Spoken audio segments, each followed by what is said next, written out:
Alright, hello Stanford. The first thing we're going to start with today is we need to begin to unlearn how to learn. You may have been taught or heard that it's important to learn how to learn, but this is actually wrong now because AI is better than you at learning how to learn. So you need to get better than AI at learning how to unlearn. Alright, so how are we going to do it? Well, here I am at this social media site, X, I think, and so supposedly, lots of people post things on these sites, and let's just have a look. User documentation, and wow, that's so much stuff we need to unlearn, isn't it? Let's just start by let's look at these release notes. So we got to start by how do we unlearn all of this? Wow. There's a lot of names to unlearn. Okay. The first thing we're going to do is recall that it's not your job to use a desktop environment anymore.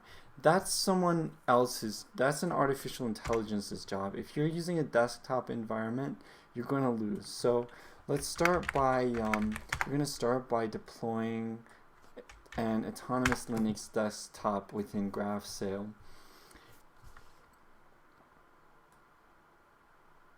Now, I've written some of the code you will need to transcend beyond using a desktop environment and deploy your own agents to use the desktop for you. This uses Turbo VNC, so you should be able to run as many. Oh, and she's just getting ready now. Alright, so, and now, something that's pretty interesting here is that you're going to need to run a lot of Conda environments, and that's something you need to unlearn how to do as well. We want to make sure that all these Conda environments that we need to run are run on servers, and we don't have to think about them ever. So we got to automate that. But first, let me show you this little script here I wrote called DroidKnight. So DroidKnight is a server dispatcher for autonomous desktops. And you can see here that when we start to automate desktop tasks, there's multiple levels of abstraction at which we can approach this, especially when we talk about learning graphs and for an integrated development environment, for pathfinding operation and creation of software. So, for example, here you can say, okay, click word. Click word camera, click word cube. So if we want to create a cube in Blender, we click the word add, and then we're gonna hover over mesh. So let's just implement this, and we're gonna have to unlearn how to create functions as well. That's not something that we want to be doing anymore. As soon as possible, we need to stop. So we're gonna click word add. We're gonna hover our mesh, and then we're gonna click word. And our autonomous desktop is already set up all the servers with the startup macro. So it's just our job to create a companion. And I'm going to create my go-to Jane Eyre, and we're going to go ahead and create Jane Eyre as a companion. Now our next job is to create a Python script called createCube, and this will eventually be a graph, but we can see that we'll just go ahead and drag this command. Oh, it looks like our DroidKnight is not being called, and this is a problem. We're gonna have to actually call this to send that to. Oh, that's not working either. All right, see, this is a problem. We're having technical difficulties. Okay, let's see what's happening.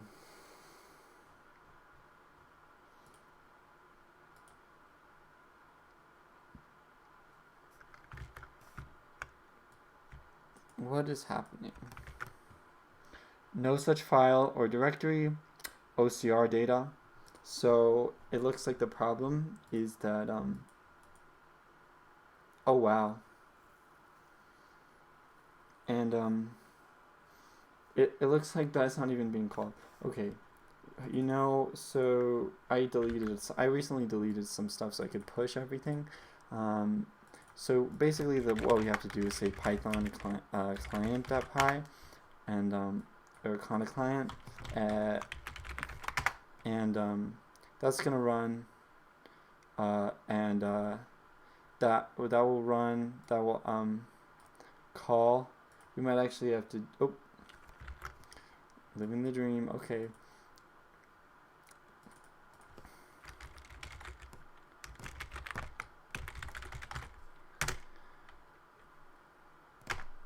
So we run the conda client, and as I said, we're gonna have to really work really hard to start unlearning things. It's really tempting to you know, have all these really complex infrastructure, and it's just not something that we can support with autonomous desktops because of our limited cognitive capacity. So we need to be unlearning things as fast as possible, and this is unfortunate, you know. It's just sad.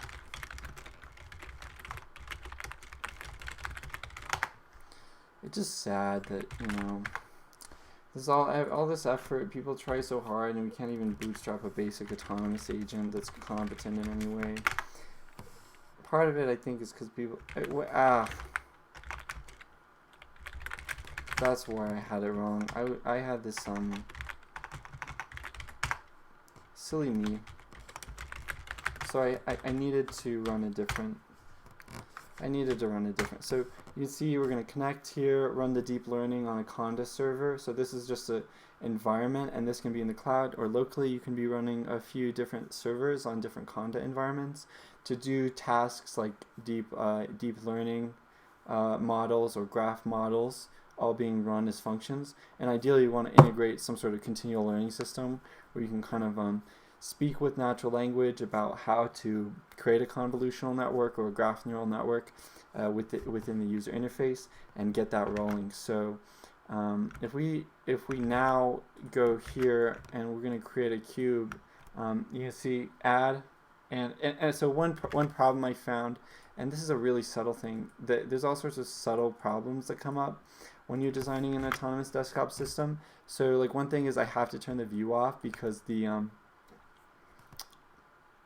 my goodness. Let's check out Droid Knight. What's he doing? So click word add.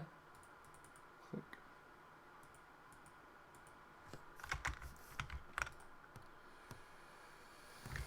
Okay, let's try it again. Something's going wrong. There's always something going wrong no matter what I do.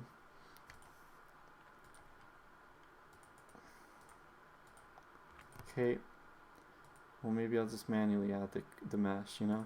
Okay, so it's a lot of work, and we're just going to do the best we can to collaborate to build this intelligent system to pathfind to a humane civilization. So, okay, and it looks like it's not working. So things like that happen all the time, and sometimes we just have to take little shortcuts as we can, the best we can. So you can see here. We've automated creating cubes, and now we have to do this little thing, and we can either send the command. Well, it looks like the function is not working for companion yet, and we got to send it to the desktop. But eventually, we want to be able to send these commands to our companion, who will communicate or use some sort of Droid Knight of their own to execute the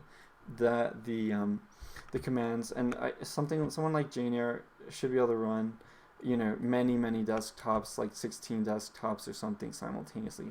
Not with this user interface. You'll need a more advanced user interface for running lots of parallel desktops, but we can at least kind of get a start here. Now, one thing that I'd like to do is start making progress on some of the templating features. So particularly, like we say, like, you know, so one thing here is I implemented layers today. So, and yeah, so I did. Welcome to GraphSale. well, goodbye to GraphCell. Welcome to, it's always going to be bugs in software. We're just kind of trying to do our best to get to build this software ethically. All right, so welcome to GraphCell. We're going to actually add one more layer here. I'm going to hit layer 3, and I'm going to say Astronaut Girls. And we'll also say Stanford University students. Okay, now what are we doing here? Look, it looks like both of these things are people, right? That's interesting. So we should say, okay, person, that's a prefab, and maybe like we gotta represent this, so it's like a group, right? And a group has people. We'll say here's our group 1 is our entity, and here's our group 2. Okay, so we have the Astronaut Stanford groups, and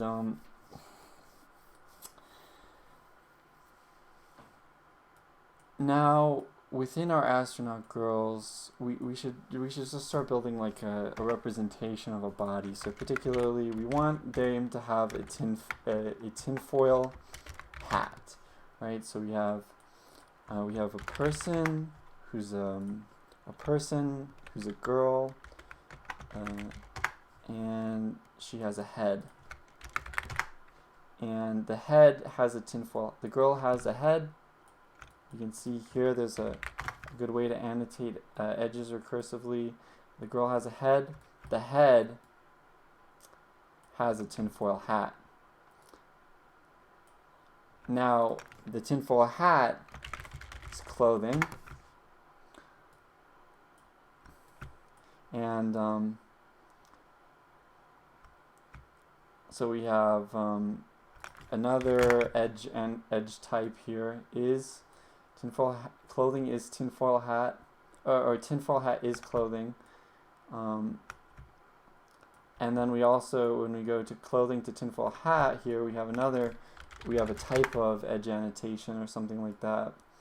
And all these, building a graph IDE is hard, but we need to, try and get better at representing these complex data structures for AI agents to use Blender effectively. So a good example of this is like, now we say, okay, now we can start to represent these things spatially, where we have a create cube function, and what it is basically, because a head has a tinfoil hat, but more broadly, this would be like, well, the head has hat, and the head has a hat, and the hat is a type. Tinfoil hat is a type of, again. So we're trying to reuse these edge annotations, and it's kind of getting a mess here. But we got to write code to do a better job at contextualizing pragmatically these graphs, and then so the tinfoil hat is a type of clothing. Now the big thing we do here now is we say, we're gonna add something like this is view only mode now. So we're gonna add something like a mesh, and this is actually a really great use case for layers, because this is why I added layers, because it can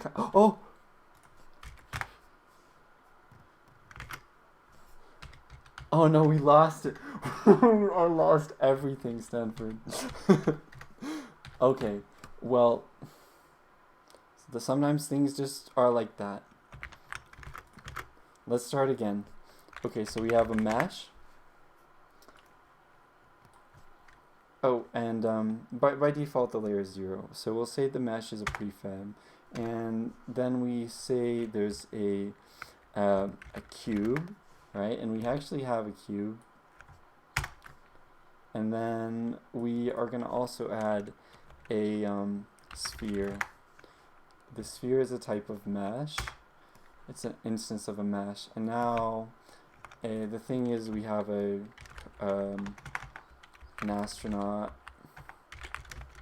girl. The girl is a person. So the girl is a person.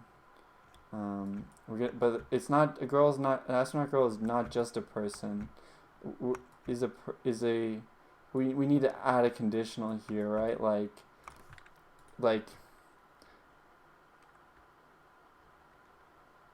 is a person that has, or we need some sort of cluster system to identify that an astronaut girl is a person if there's a certain condition met, which it may be a neural network, a graph neural network, or it may be, so you might say here, we say like like identifier, or so how do we identify a person is a graph? How do we identify that a astronaut girl is a person? Well, we need some sort of graph neural network, and let's talk about maybe how we can build that. So we say maybe we can start talking about what is an astronaut girl. Well, she has space ambition. She's in space. We know that she's an astronaut girl if she's in space, is female, is young, right? And then we can talk about things like age, and that's kind of like a component that's got features like years or a date or other subcomponents, right? So we can start to build features like this, and then we can start to reuse our subgraph modules for kind of building out an interpretable representation of astronaut girls. So you see, like, one thing that I've been thinking about lately is how we go from like a person has a head, a person, they have a head, and the head is like, we do something like similar shape, right? And this model is kind of like what could kind of like actually this should probably be a data set rather than a model.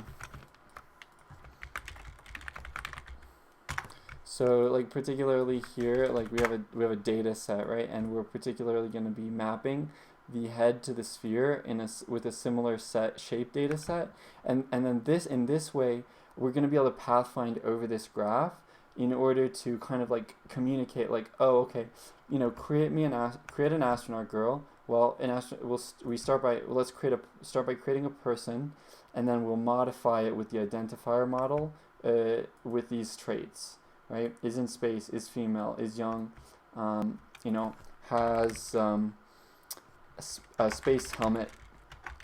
And actually, we're not that advanced yet because our astronaut girl is just level 1. So we say has, tinfoil hat. And this is where we connect the tinfoil hat prefab with, has a hat, right? And what's a tinfoil hat? We need to start connecting these dots here where we know that a hat is a prefab. We know that hat is clothing.